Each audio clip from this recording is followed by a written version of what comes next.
Assalamu alaikum wa rahmatullahi wa barakatuh. Barakallahu feekum. Let's begin insha'Allah ta'ala. Bismillahir Rahmanir Rahim. Alhamdulillahi Rabbil Alameen. Wassalatu wassalamu ala Sayyidina Muhammad. Sayyidil awwaleen wal akhirin wa habibi Rabbil Alameen.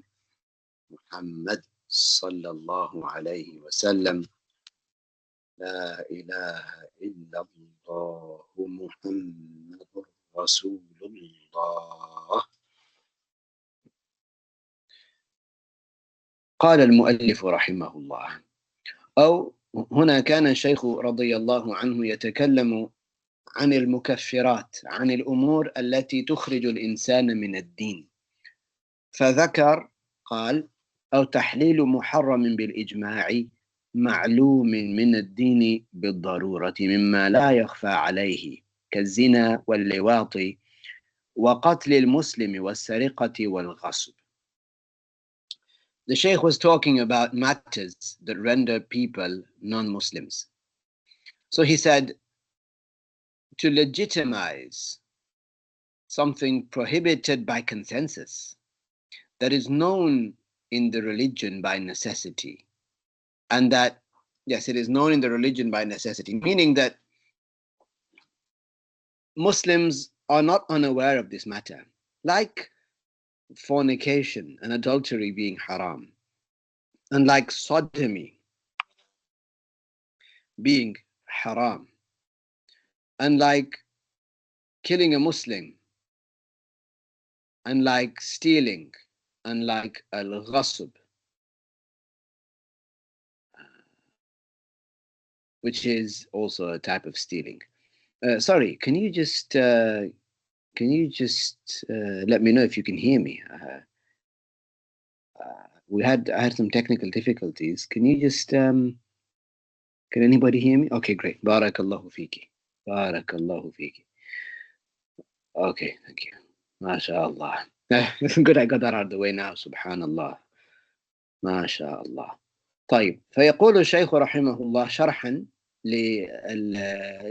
لهذا الجزء من المتن: الشرح أنه يكفر من اعتقد حل محرم بإجماع المسلمين معلوم ظاهر بينهم بالضرورة، أي من غير تفكير واستدلال. ومن هذه الأشياء الزنا واللواط والقتل والسرقة والغصب، هذا إن لم يكن الشخص معذورا. أما إن كان الشخص معذورا بأن كان جاهلا بالحكم، كأن كان أسلم من قريب ولم يعلم أن المسلمين يحرمون الزنا، وقال بعدما أسلم إن الزنا ليس حراما، فلا نكفره بل نعلمه. The explanation is that it is kufr for a person to believe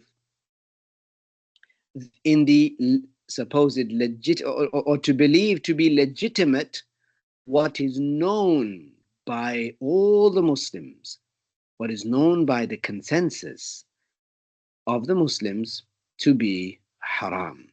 معلوم ظاهر بينهم بالضرورة, meaning it's like a matter that Muslims don't even need to think about or work out to see is it haram or not. Like what? Like a zina. Every Muslim knows that zina is haram. Every Muslim knows that it's not permissible to engage in sexual intercourse with someone who is not one's wife or like one's wife, right? This is known amongst the Muslims. Likewise, al-liwat, which is sodomy, to insert the male organ into the anus of someone who is not one's wife. That's called sodomy. That doesn't mean that one is allowed to do that with their wife. No, this is also haram.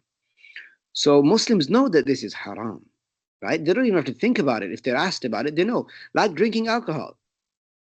Do Muslims have to think about it? Oh, let me go and think about it, would they say? let me just go and work it out. Let me just write it down on a piece of paper and do these calculations and work out, is it haram? Is it not haram? No. Even the non-Muslims, they know Muslims don't drink alcohol and that they don't eat pig. Even non-Muslims know that. Also, it's known that killing a Muslim, murdering a Muslim unjustly, this is haram.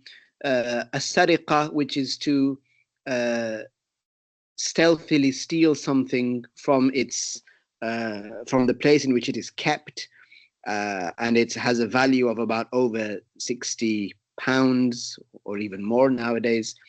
And likewise, stealing, al-ghasb, stealing, taking something from somebody by force. Anybody who says that any of these matters are permissible, anybody who legitimizes any of these haram matters that are known by everybody to be haram, this person becomes a non-Muslim, right? And this is if this person was not excused. Okay, so there's an exception. Yes, there is an exception. As for if someone was excused, like, let's say this person was ignorant about the judgment, meaning they didn't actually know that this matter is haram.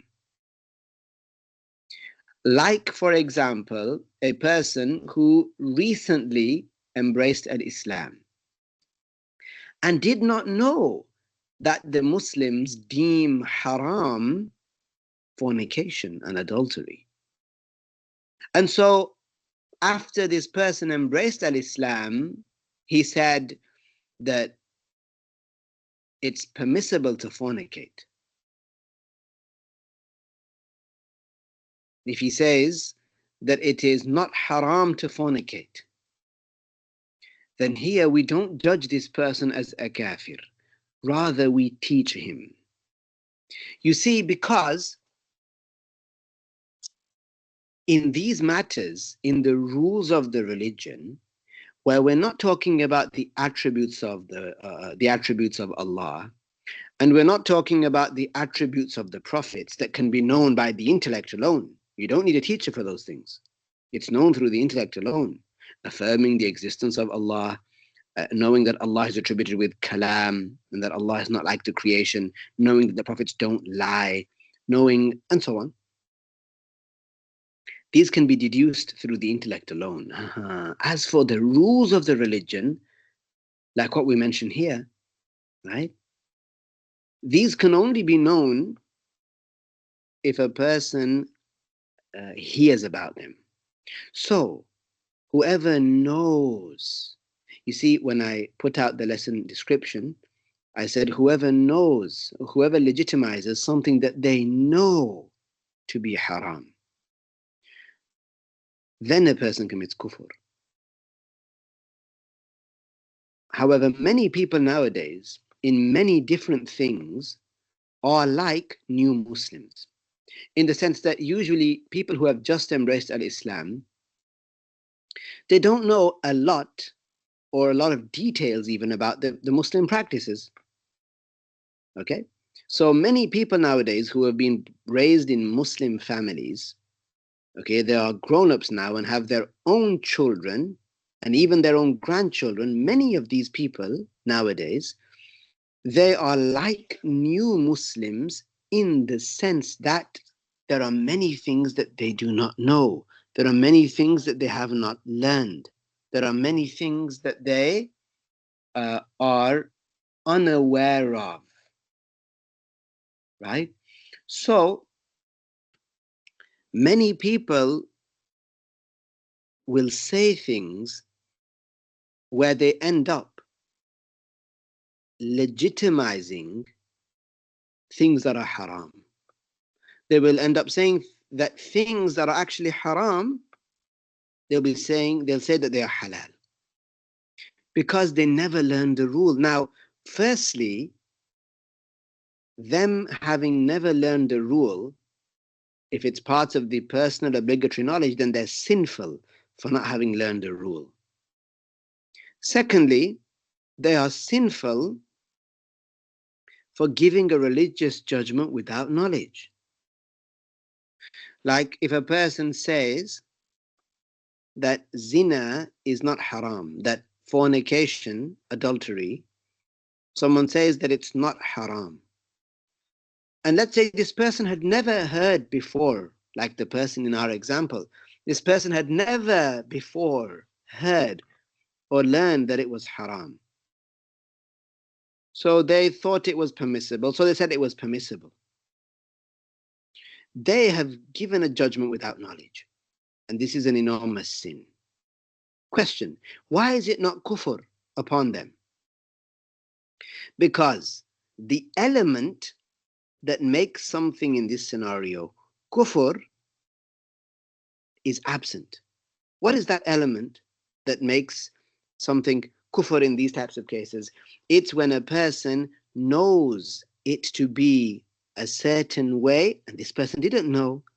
This person didn't know that it's haram, and then they said it's halal. No. They didn't know. Okay?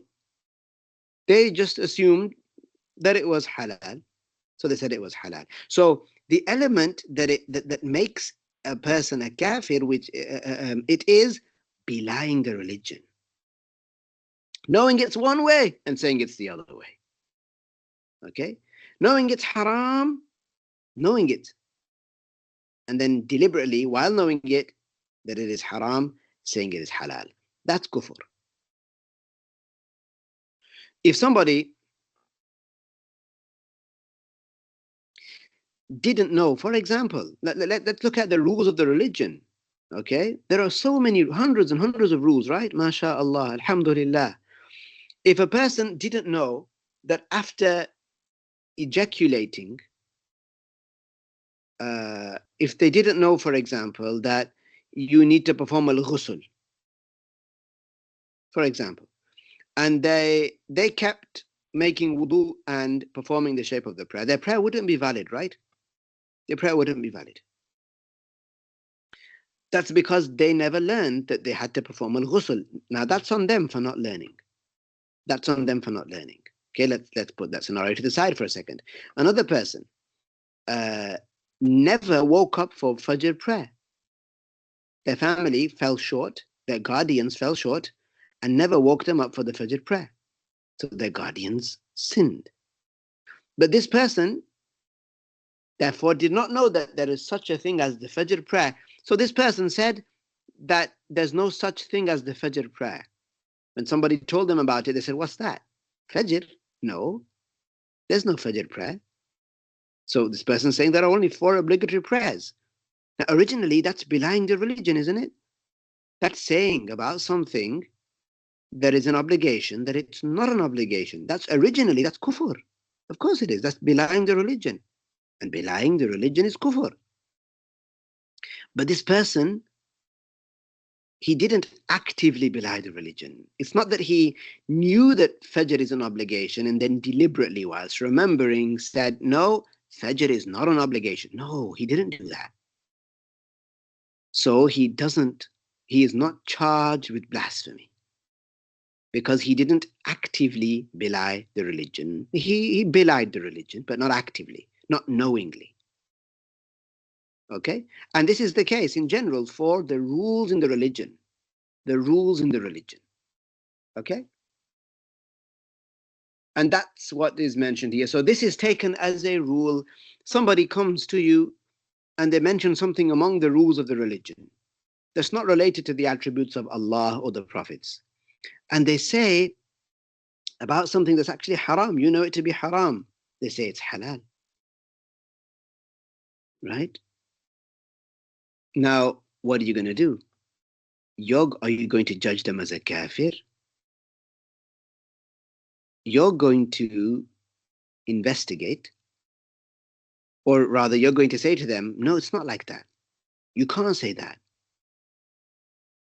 This is haram, or this matter is actually, yes, it's actually haram. Then if they tell you, oh, well, I didn't know it was haram. Now here you say to them, well, you shouldn't speak without knowledge. You shouldn't speak without knowledge. You've committed a sin. a major sin because you've spoken without knowledge. Why not just stay quiet and ask about it rather than let it roll off your tongue? So you here would not judge them as a kafir because you know now that they didn't actively belie. I hope that makes sense. This, understanding this rule, it eases so many hearts. But a person has to understand it correctly. Okay?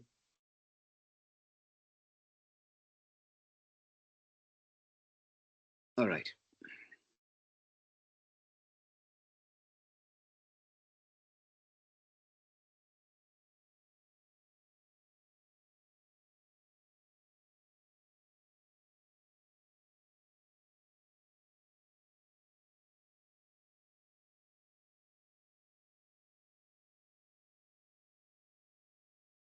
Okay, and the scholars also mention this case. They mention this case about belying the religion, actively belying the religion. They call it at-takdhib. At-takdhib.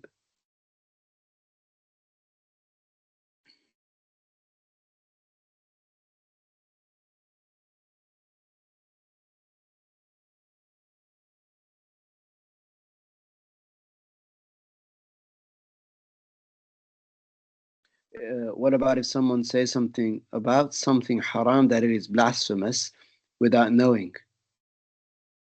If they say about something haram that it is blasphemy, then they have spoken without knowledge. They have spoken without knowledge. And the rule that we learned was here, they do not blaspheme. But they've spoken without knowledge. Giving a judgment without knowledge is an enormous sin.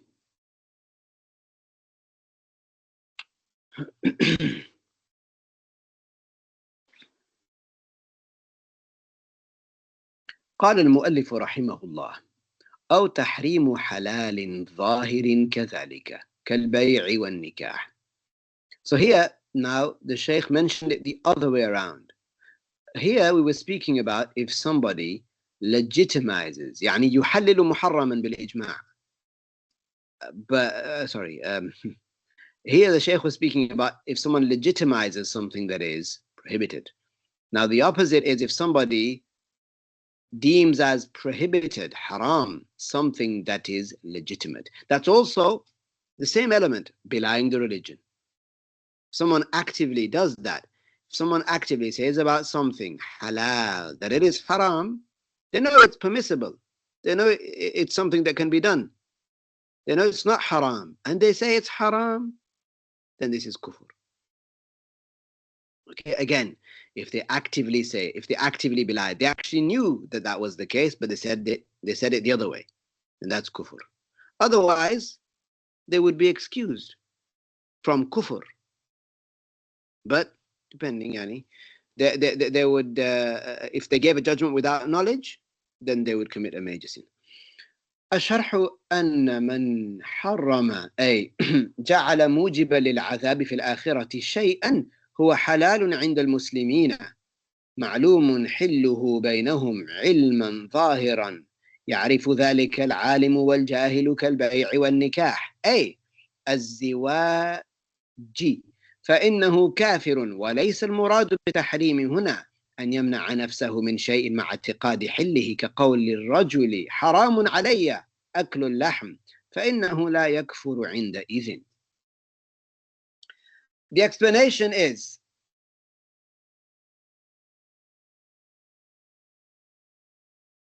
أن من whoever deems as haram, i.e., so what does it mean to deem something haram?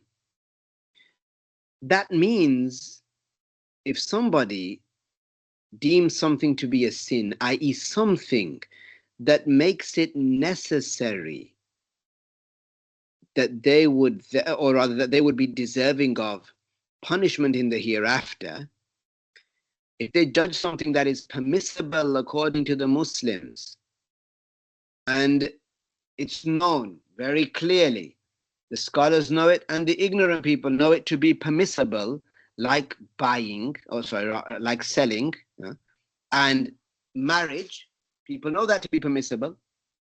If somebody says that it is sinful to do that or haram to do that, i.e. that this person deserves, that's what haram means if you do it, that a person, they said that it's haram, i.e. that they would deserve punishment in the hereafter for it, but it's actually permissible, then that's kufr. فَإِنَّهُ كَافِرٌ, that person is a kafir. Full stop, let's say. Here, now, this is a linguistic issue in the Arabic language. Okay? حرم يحرم تحريما. It can mean منع. شخص يمنع نفسه من شيء.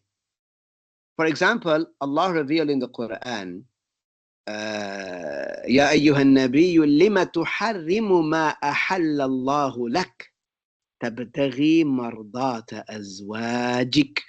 Allah revealed in the Quran, O Messenger of Allah, لم تحرم ما أحل الله لك.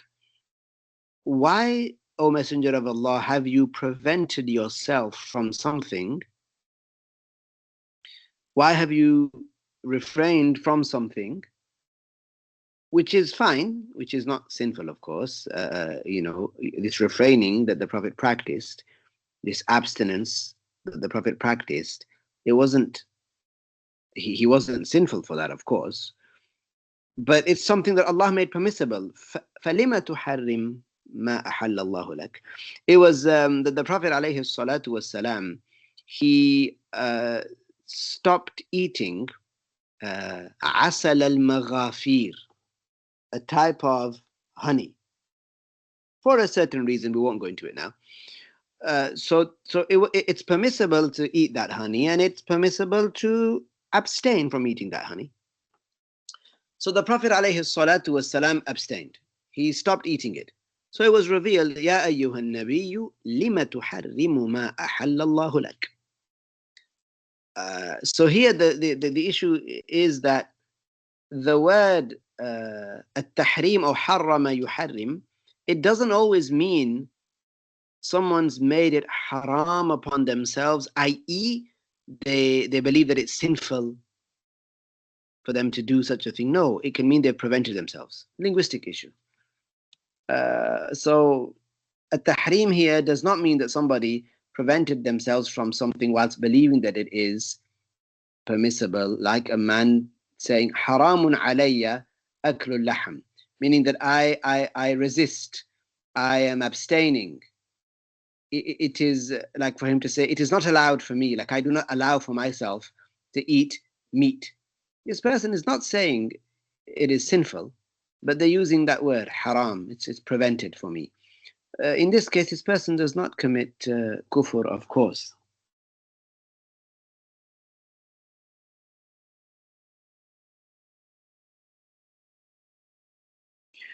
If a person, you said, what if someone says they don't follow the companions, like these people who call themselves? If somebody says they don't follow the companions, in what aspect? Sorry. If somebody dispraises all of the companions or says that they don't follow them because they were not trustworthy, then this is kufr, of course. Maybe the question needs more context. قال المؤلف رحمه الله أو نفي وجوب مجمع عليه كذلك كالصلوات الخمس أو سجدة منها والزكاة والصوم والحج والوضوء. Likewise, commits kufr the one who negates the obligation of something known by something upon which there is consensus. What is consensus?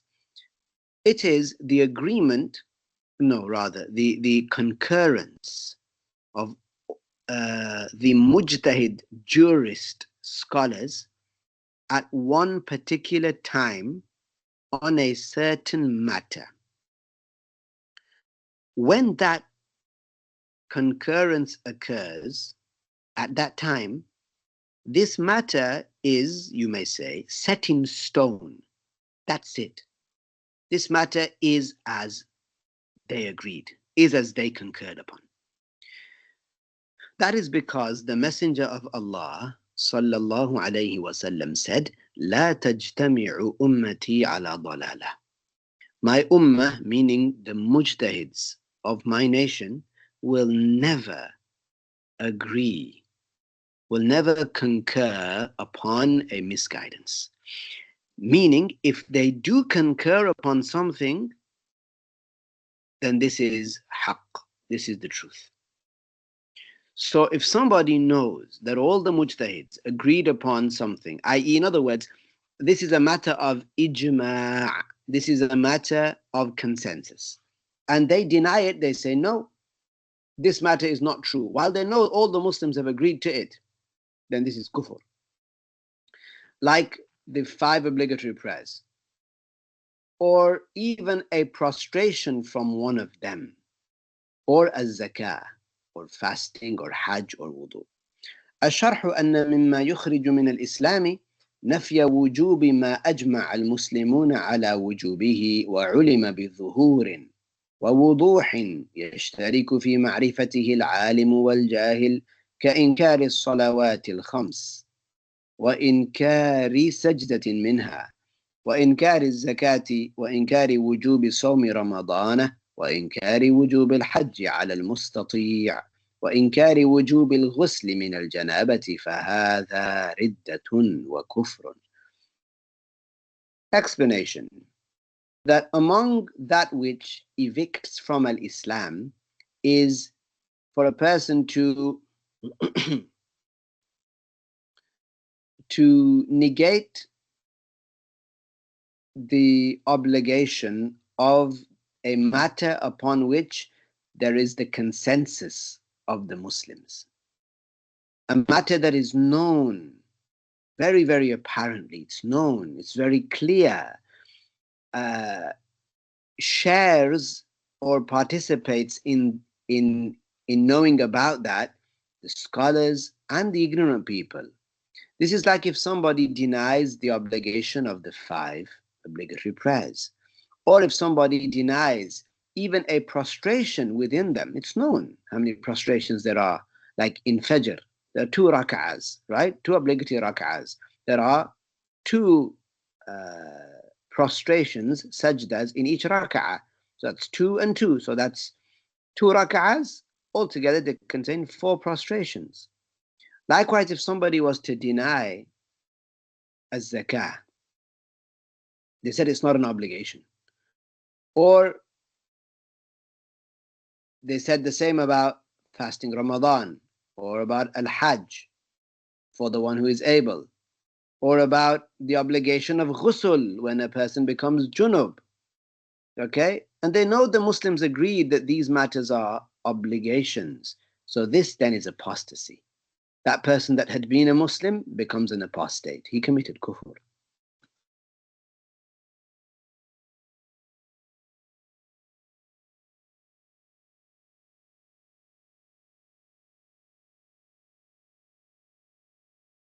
The so-called Salafiyya, which are the Wahhabiyya, they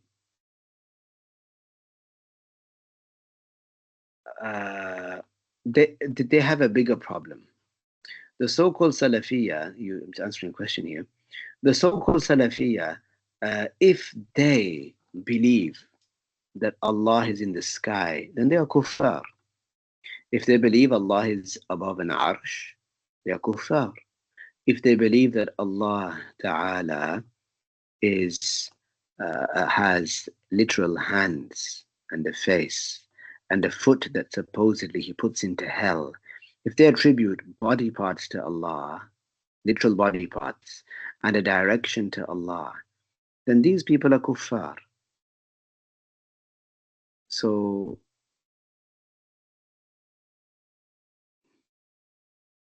but let's give an example. Imagine there was a person who called himself a Salafi. Okay? But they didn't actually believe all the kufr things that the so-called Salafiyya nowadays believe. If this person said, I only believe in the Quran and the Sunnah,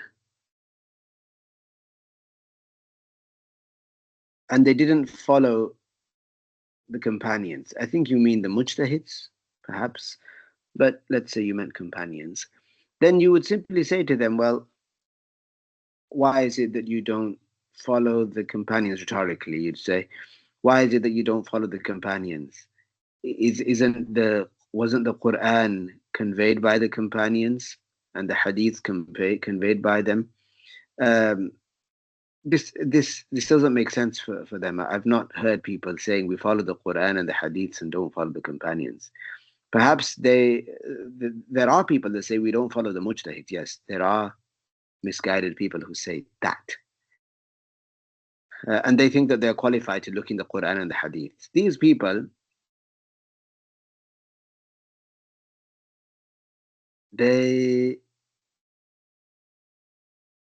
they had the correct belief in Allah, then they would be committing many sins, major sins, for giving judgments without knowledge, because they themselves are not mujtahids. They're not qualified to make these religious judgments and give these verdicts, but they would be doing, and they would be committing many major sins.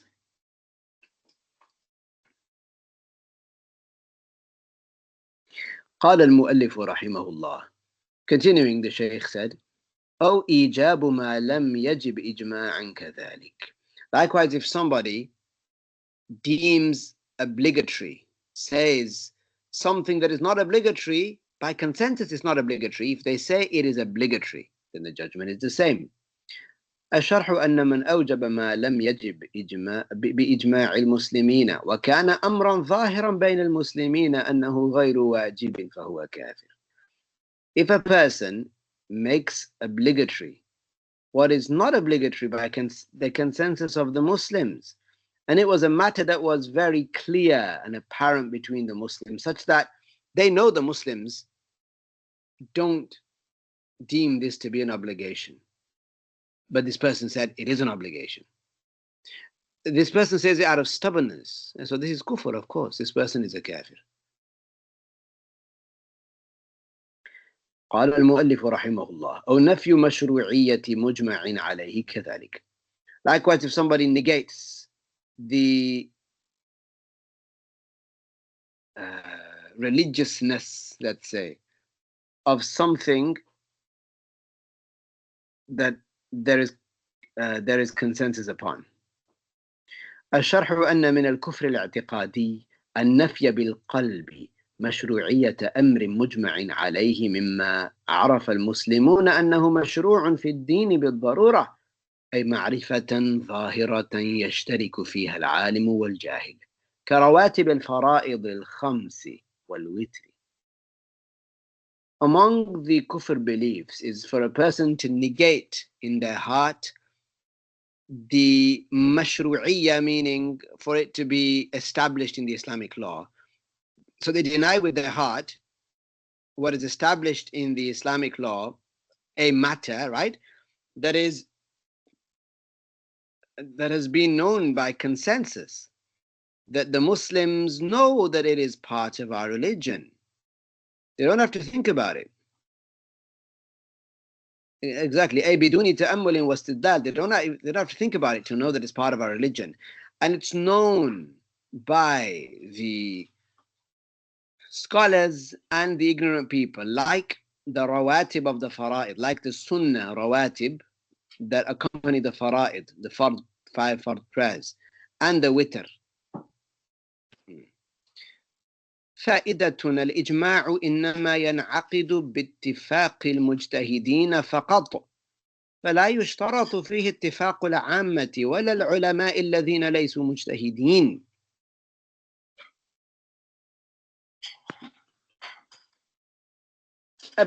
A benefit.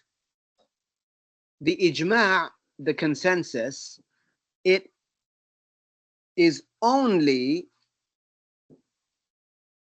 only occurs by the concurrence of mujtahid scholars, jurist scholars. Only. إنما, so Shaykh Abdullah, he said, إنما وفقط. That restricts it.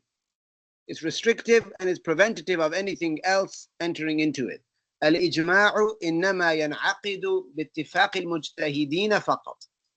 So it's not a condition for the lay Muslims to concur upon a matter, or the scholars who are not mujtahids to concur upon a matter. No, that's not going to become ijma'.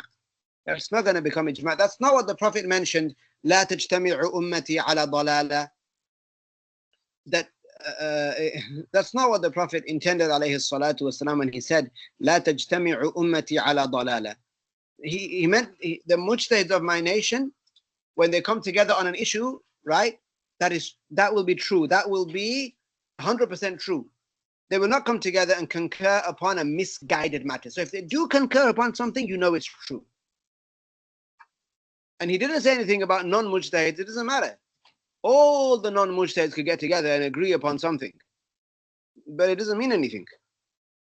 All of the scholars who are not mujtahids, if they were to hypothetically say that something is one way, that would not be judged as ijma'. That doesn't come under what the Prophet mentioned, alayhi salatu wassalam.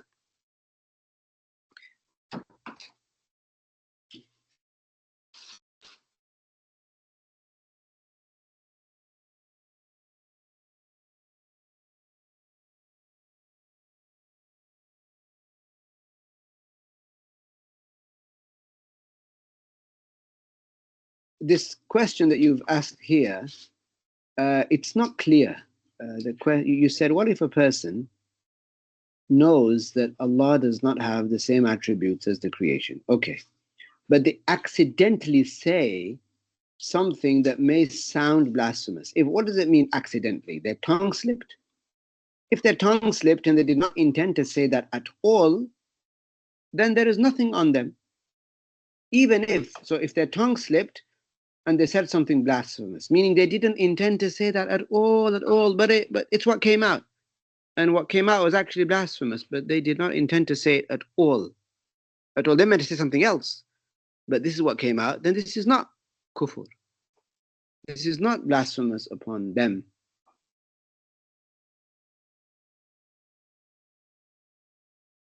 Okay, next.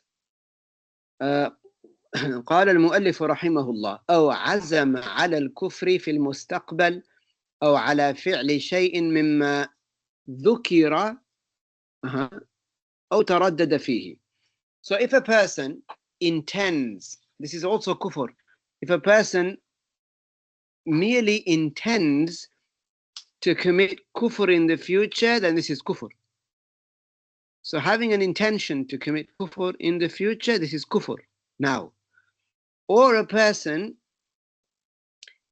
intends to do any one of the aforementioned matters in this chapter. They intend to do it. And this is kufr also. Or they didn't intend to do it, but they hesitated. Should I? Shouldn't I? This is also kufr.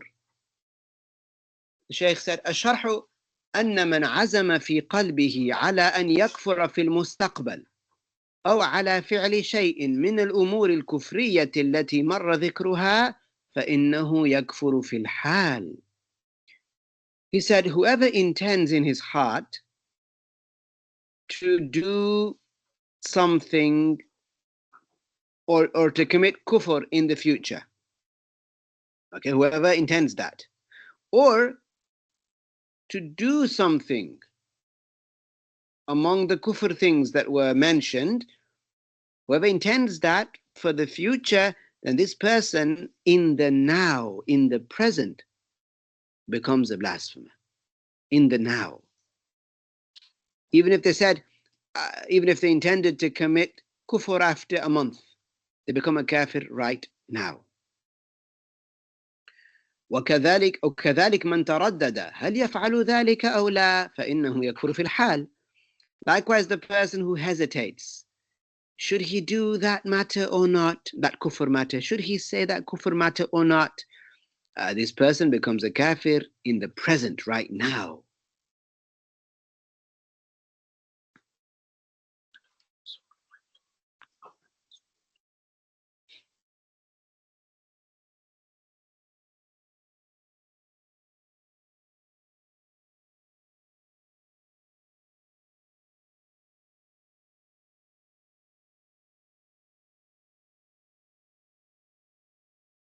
Okay.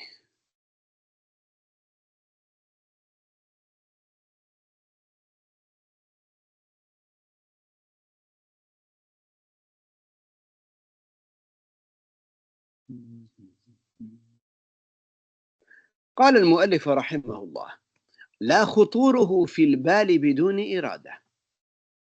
So we just mentioned what is kufr, right? For a person to intend to commit kufr or hesitate, should I, shouldn't I, should I, shouldn't I, that's kufr. However, merely for a matter to occur to one's mind without their intention,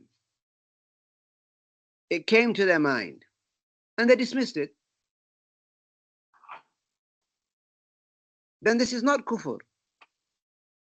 الشرح أن من خطر له شيء من ذلك في باله أي قلبه خطورا أي بلا إرادة فإنه لا يكفر ولو تكرر هذا الخاطر. لما؟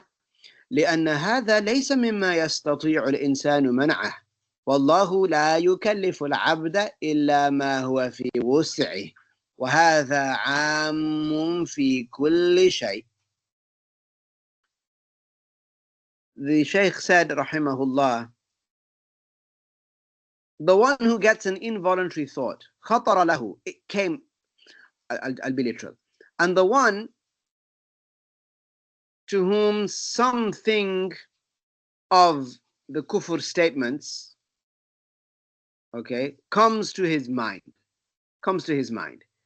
i.e. to his heart. And it is exactly that, it is involuntary, i.e. without this person intending that. It just came to them. And this is not kufr, even if that same event repeats itself, even if that same thought recurs again and again and again. Because this is not something that a person can prevent. These things come like that. And Allah does not hold to account a person for something that is not in their control. And this matter is very general. It is mentioned for everything. So فَمَنْ خَطَرَ لَهُ خَاطِرٌ مما ينافي إثبات وجود الله أو الجنة أو النار وهو معتقد الحق اعتقادا جازما فلا تأثير لهذا الخطور في صحة إيمانه بل يزداد ثوابا بكراهيته لهذا الذي يخطر له. فالمراد بالخاطر غير الشك والاعتقاد.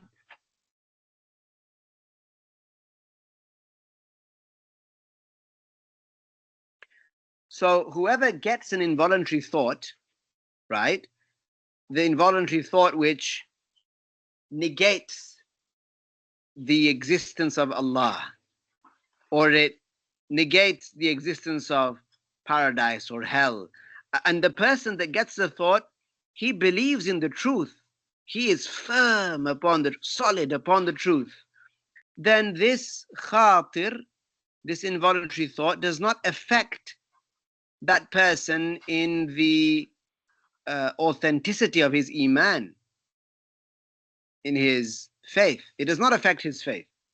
Rather, a person, he actually is rewarded for hating that bad thought. So what is meant here by an involuntary thought is different to doubting. Is different to doubting and different to believing. So there are three things here. One is, let's talk about the existence of Allah. One is believing that Allah doesn't exist. This is kufr. Doubting, actively doubting that Allah doesn't exist, is also kufr.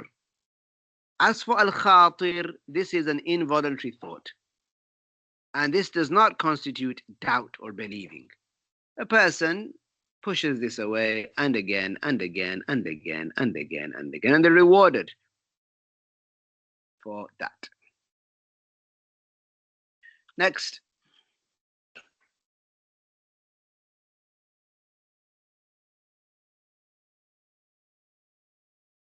So that's a very unrelated question there, Ahmed. I also advise that you don't ask questions that you might feel would bother other people. We didn't mention that, did we?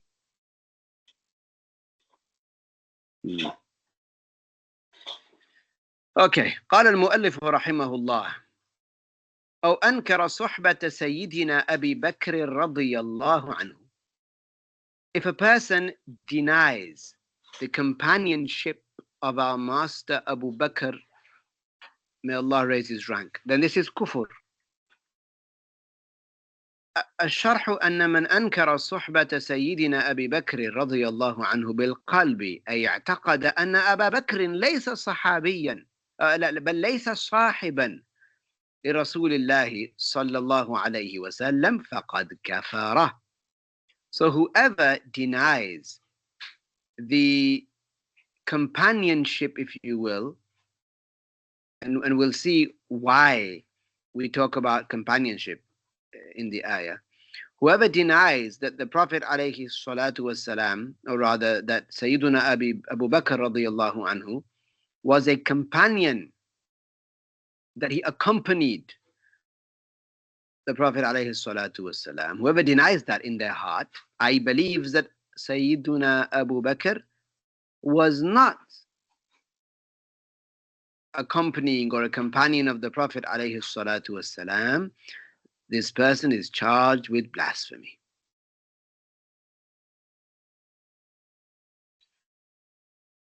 وذلك لأن الله نص على صحبته في القرآن. Why is that? Why is this person considered a kafir? Because Allah tabaraka wa ta'ala revealed in the Quran explicitly that Abu Bakr radiyallahu anhu was the companion of the Prophet alayhi salatu wassalam. Allah revealed فقال تعالى إذ يقول لصاحبه لا تحزن إن الله معنا إذ يقول لصاحبه, meaning the Prophet alayhi salatu wassalam, Allah revealed that the Prophet said to his sahib, his companion, the one that was with him, the one that accompanied him, he said to him, لا تحزن إن الله معنا, meaning Allah is supporting us. Literally, don't be sad. Allah is supporting us. Allah is with us in support. He's supporting us. So because Sahib is mentioned in the Quran, وقد أجمع المسلمون على أن المراد بالصاحب هنا هو أبو بكر, and the scholars, they by consensus, the mujtahids, agreed, concurred that that what is meant by as-sahib huna, sahibihi, what is meant by sahib here, it's Abu Bakr radiyallahu anhu. فمن شك في ذلك وفسر هذا الصاحب بغيره من الصحابة فقد كفر لأن ذلك يتضمن تخوين أمة محمد صلى الله عليه وسلم وتضليلهم وفي ذلك هدم للدين.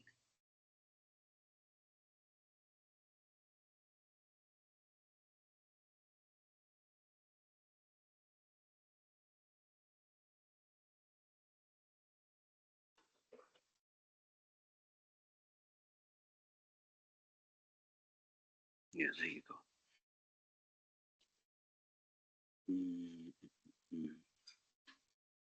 So whoever doubts about that and explains a sahib to be other than Abu Bakr radiyallahu anhu from among the Sahaba, then that person has committed kufr. Why? Because that entails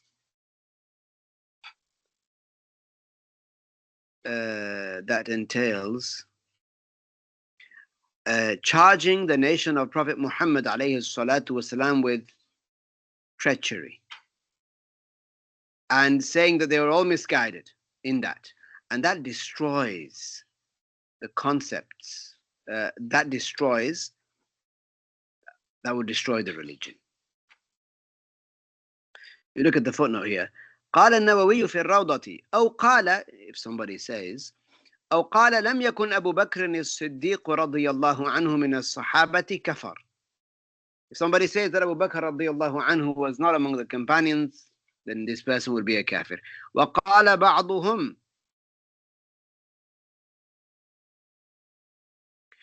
وأما ما قالوه أي الحنفية, as for what the Hanafi said في إنكار صحابة أبي بكر رضي الله عنه, فظاهر بل ليس ذلك من خصوصياتهم حيث ينقل عنهم فقط, بل نص عليه الشافعي رضي الله تعالى عنه كما حكاه العبادي وحكاه أيضا الخوارزمي في كافيه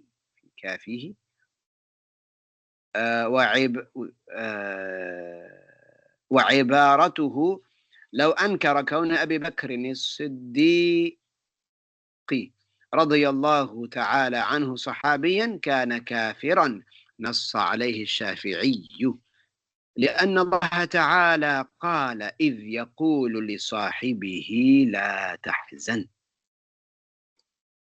And now he mentioned that it's not just the Hanafis that said that, but the Shafi'is said it too, that whoever negates the companionship of Abu Bakr radiyallahu anhu, then that person is a kafir. قال المؤلف رحمه الله أو, so another kufr is if a person negates, denies رسالة واحد من الرسل المجمع على رسالته. If a person denies the prophethood of even one of the prophets who was a prophet by consensus. الشرح أن من أنكر رسالة واحد من الرسل الذين اتفق المسلمون على أنهم من رسل الله فهو مرتد كافر, والمراد بالرسالة هنا ما يعم النبوة.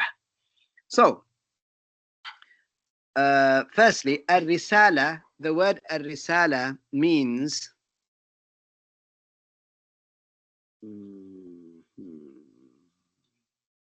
messengership, but in a very general, in a more general sense, in a general sense, so that it could encompass and include also prophets, all prophets. So Ar-Risala here doesn't mean just the 313 messengers, isn't it? That there were prophets, and then there were, among the prophets, there were people who also received the status, attained the status, or were given the status of being messengers, rusul. Here, Ar-Risala means simply anyone dispatched by Allah. Anyone granted revelation and hence dispatched by Allah, sent by Allah. Okay? In that sense, a messenger. Someone sent with a message. So it includes all the prophets.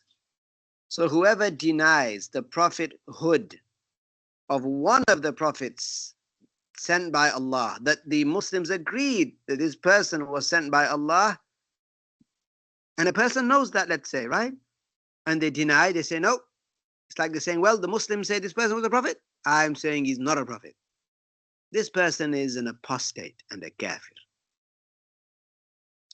And what is meant by messengership here is what encompasses, includes prophethood also.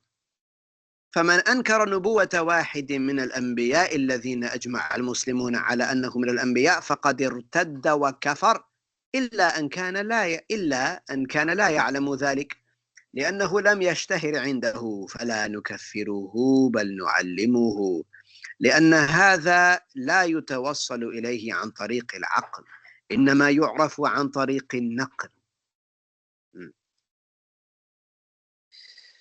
أين كنا؟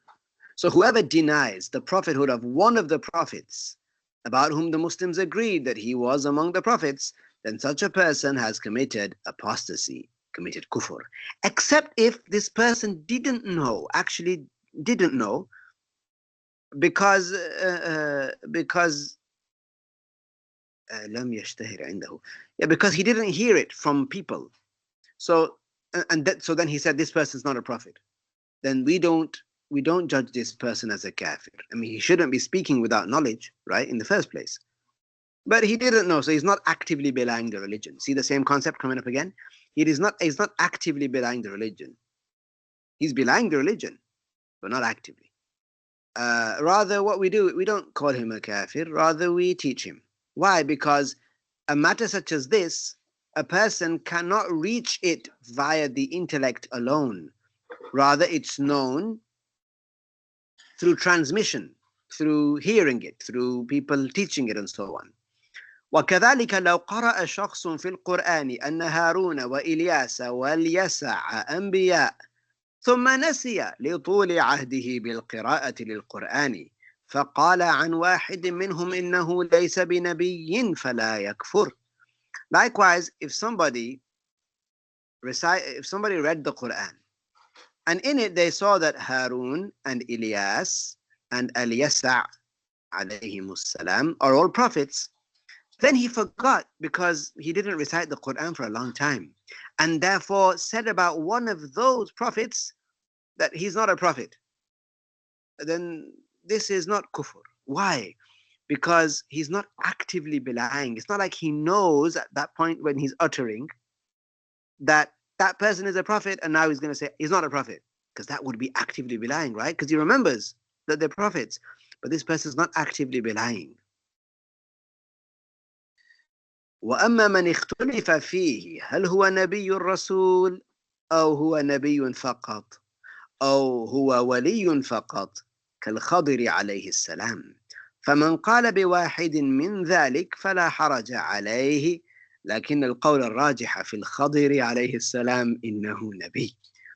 As for some of the people about whom there is a difference of opinion, are they a prophet who is also a messenger, or are they just a prophet? Or were they a wali only? Right? Like Al-Khadir alayhi salam, these differences of opinion exist about him. So whoever mentions one of those sayings, like they say that Al-Khadir was a wali, or they say Al-Khadir was a nabi, and so on, then there is no problem in that. There is no problem in that. But Shaykh Abdullah is letting you know, but the correct saying about Al-Khadir is that he is a prophet of God.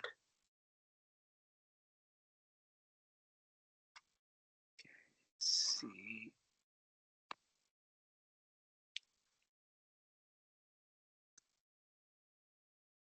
I think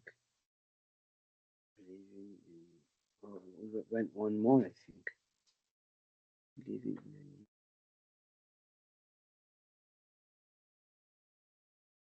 Okay, we'll do. قال المؤلف, sorry, I read on an hour.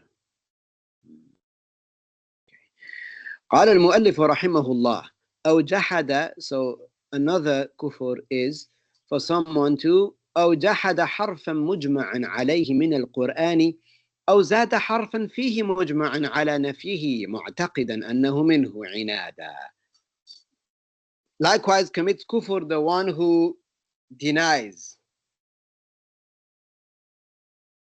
even a letter from the Quran. He says it's not a letter from the Quran while knowing that it is from the Quran, and it's something that is known by consensus. He says it's not from the Quran.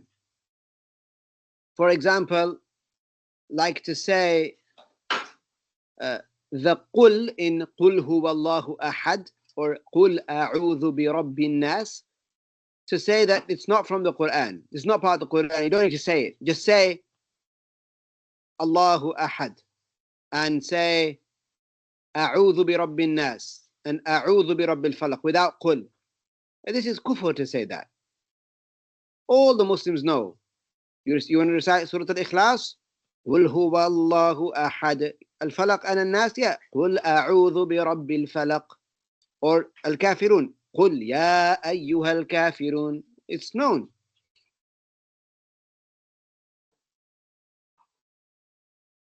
Or if a person adds a letter on purpose, a letter that is by consensus, not from the Quran, not in that part, in that surah, in that ayah, by consensus. It's not supposed to be there. It's not there, but this person added it verbally. They added it and said it is part of the Quran, whilst knowing that it's not. Then this is kufr, this is stubbornness, and this is kufr.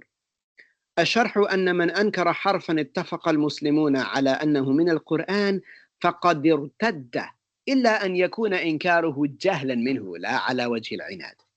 So a person who denies even a letter from the Quran that the Muslims agreed upon being from the Quran, then this is apostasy. Except if a person denies it, they say it's not from the Quran, they said that out of ignorance. They didn't say out of stubbornness, they said it out of ignorance. Right? So they're not actively belying. They think that it's not part of the Quran, for example. I don't know why. وكذلك من زاد فيه حرفا أجمع المسلمون على أنه ليس من القرآن وكانت زيادته لذلك الحرف عنادا لا ظنا منه أنه من القرآن فهذا أيضا يحكم عليه بالردة. أما من زاد حرفا في القراءة جهلا منه أو من أجل الصوت من غير أن يعتقد أنه قرآن فإنه لا يكفر. Likewise, the one who adds a letter that by consensus is not from the Quran,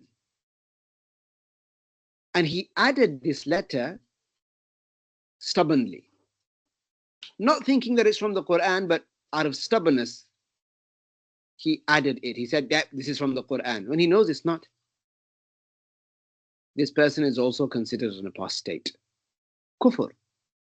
As for now, someone who adds a letter to the Quran because he's ignorant, then this is not kufr. Or a person adds a letter to the Quran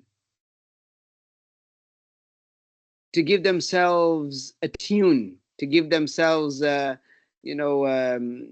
to them, a nice melody, without believing that it's actually from the Quran, then this is not kufr. But of course, that's sinful.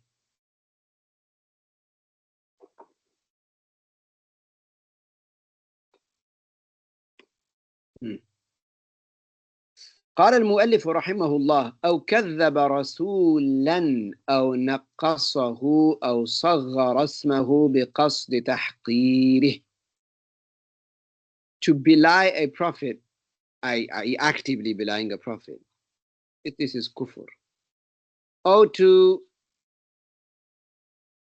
belittle him, or to do something known as at-tasghir to his name, to make diminutive his name with the intention of belittling him. الشرح أن من كذب نبيا من أنبياء الله فقد ارتد. Whoever belittles a prophet among the prophets of Allah has indeed apostatized. وكذلك الذي نقصه أي نسب إليه نقصا. Likewise, the one who attributes a defect to the prophet, a prophet. أو صغر اسمه بقصد التحقير, or makes diminutive his name. In the Arabic language, you can make names smaller. They call it at-tasghir, literally smaller. Like you can say, for example, Zayd Zuwaid. You can say, like you have like you have kitab, book, you can say kutayib, right? Yeah, like that. So if you do that with the name of a prophet, like it says here, وَذَلِكَ كَأَنْ يُسَمِّيَ عِيسَى عُيَيْسَى أو يقول عن موسى مويسى على وجه التحقير. أما من قال ذلك على وجه إظهار المحبة له فلا نكفره لكن يقال له حرام أن تصغر اسم نبي من أنبياء الله. Like if somebody calls Prophet Isa alayhi salam Uyaysa, Uyaysa, or they call Musa alayhi salam Muwaysa, they do that to belittle these prophets, this prophet or that prophet, to belittle. That's kufr, of course. However, if someone does that in a way that they claim they want to make manifest their love for this prophet, then we don't call them a kafir, but we say, look, it's haram for you to do that. It's haram for you to make, to do this to the name of a prophet among the prophets of Allah. Like, you can do that with your children. Like, I don't know, if someone's called Zaid, you might call them Zuwaid. Or you might have a type of name where, I don't know, like for a child, for your child, for your son or your daughter, you might have like a cute name, like a baby name for them. Or you change their name in a way that's I don't know, cute. Yeah, a person might do that, okay, but you don't do it to prophets' names when intending the prophets. We don't do that. We don't do that. Like, for example, you might say about, let's say, Mahmoud, you might say Hamuda or Hamoudi, or you might say about Mahmoud Huda, or you might say Fitani, or you might, what could you say? Okay, or Ahmed. Someone who has a son called Ahmed, they might say Buhmaid. يعني وكذا يعني كذا, like that. Lastly,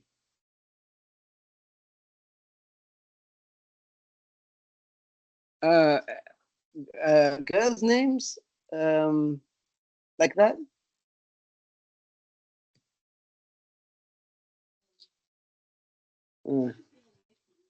طيب. قال المؤلف رحمه الله. Oh, so something else that's kufr now is, this might need some, okay. أو جوز, قال المؤلف رحمه الله, the Shaykh, may Allah have mercy upon him, said, أو جوز نبوة أحد بعد نبينا محمد صلى الله عليه وسلم. Or if somebody legitimizes, says it's possible for someone to receive prophethood after our Prophet Muhammad sallallahu alayhi wasallam. الشرح أن من اعتقد أنه يجوز أن يأتي نبي بعد محمد صلى الله عليه وسلم، أي أن ينزل وحي بالنبوة على شخص لم ينبأ قبل محمد كفر. Explanation. Whoever believes that it's possible for a prophet to come after Prophet Muhammad alayhi salatu wasalam, i.e., for revelation to descend upon a person, revelation of prophethood, to descend upon a person that did not receive revelation before Muhammad alayhi salatu wasalam, anybody who says that's possible is a kafir. And Nawawi said in Ar-Rawdah, when he mentioned some of the kufr matters, he said, أو ادعى النبوة بعد نبينا صلى الله عليه وسلم أو صدق مدعيا لها. So it's kufr if a person claims that they are a prophet after Prophet Muhammad alayhi salatu wasalam, just as we explained above.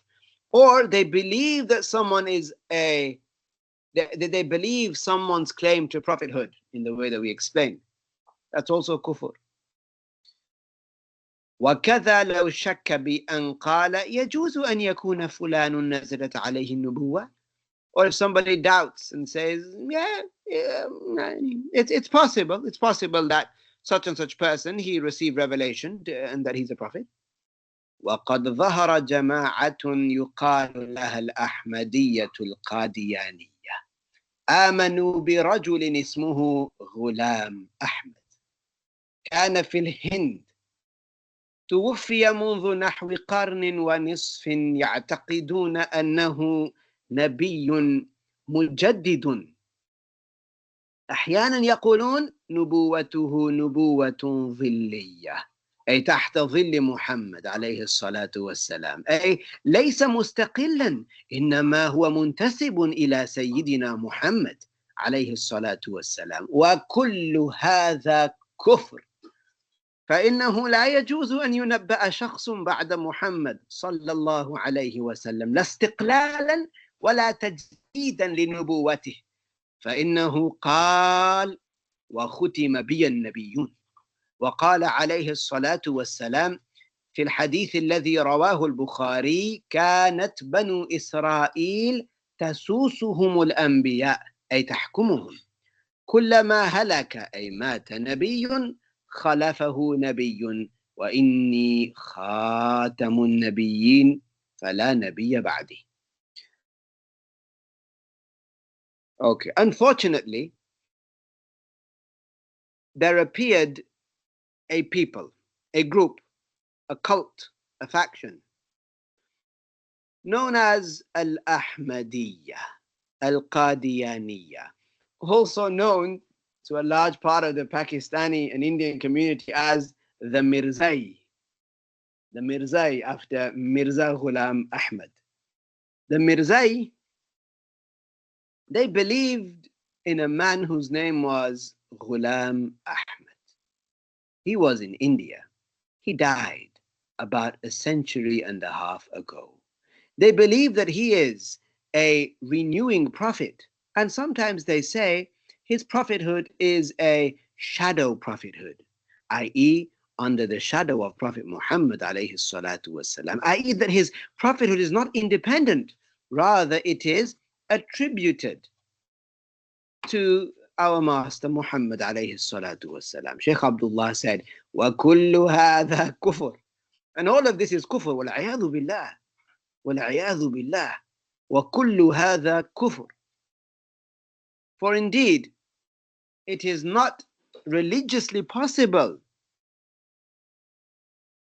for a person after Muhammad alayhi salatu wasalam to be given revelation for prophethood, not independently and not as a renewal for the Prophet Muhammad's prophethood. Because Prophet Muhammad alayhi salatu wasalam said, وَخُتِمَ بِيَ النَّبِيُّونَ وَخُتِمَ بِيَ النَّبِيُّونَ, prophethood was sealed with me. And he said in a hadith narrated by Al-Bukhari, Banu Israel, they were, it says literally, ruled by prophets, meaning there were prophets among them, lots of them. Whenever a prophet died, another prophet replaced him. And indeed, I am the seal of the prophets. Fala, he said, Nabiyya ba'di, and there is no prophet after me. To end, we mentioned something absolutely ridiculous that occurred from one of the misguided people, which makes you think about their sanity, and it also makes you think about how blessed we are in that we were given al-Islam and we were given minds, and bestowed upon us was an intellect, and we were given the ability to use it in the correct way. Many years ago, a person was brought to the Caliph, and the Caliph asked, what has he been charged with? They said, he claims that he is a prophet of God. And this is kufr, of course, because no new person will be given prophethood after Prophet Muhammad alayhi salatu wasalam. So the Caliph said to him, Do you not know that Prophet Muhammad عليه الصلاة والسلام said, La Nabiyya Ba'di? That the Prophet said, there is no Prophet, La Nabiyya Ba'di, after me. He said, yes, I am aware. Which you'd think this completely blows his argument out of the water, right? The Prophet said, La Nabiyya Ba'di. This idiot said, I am La. He said, I am La. He said, La. He said, the Prophet sallallahu alayhi claimed, the Prophet sallallahu alayhi wasallam said, La Nabiyyun Ba'di. That look out for La. Keep your eyes peeled for La. La is a prophet after me. Wal-'iyadhu billah. Another one, he claimed prophethood. Wal-'iyadhu billah. And his name was Bayan ibn Sam'an or Sim'an. So when they charged him with kufr, he said, look, I'm in the Quran. He said, huh? He said, I'm in the Quran. They said, what is he talking about? He said, look, in the Quran it says, هَذَا بَيَانٌ لِلنَّاسِ. The ayah means that the Quran is a clarification for the people. It's bayan. It's a clarification for the people. This is a clarification for the people and a guidance for the people. He said, his name was Bayan. He said, look, the Quran says, هَذَا بَيَانٌ لِلنَّاسِ. Look, this is Bayan. Bayan ibn Sam'an. This is Bayan for the people. وَعَلَى الْكُفَّارِ لَعَنَاتُ اللَّهِ تَتْرَى. Anyway, subhanallah. Let's stop here. Let's say La ilaha illallah and as-salah ala nabi. La ilaha illallah. Allahumma salli ala Sayyidina Muhammad wa ala alihi wa sahbihi wa sallim. Let's see.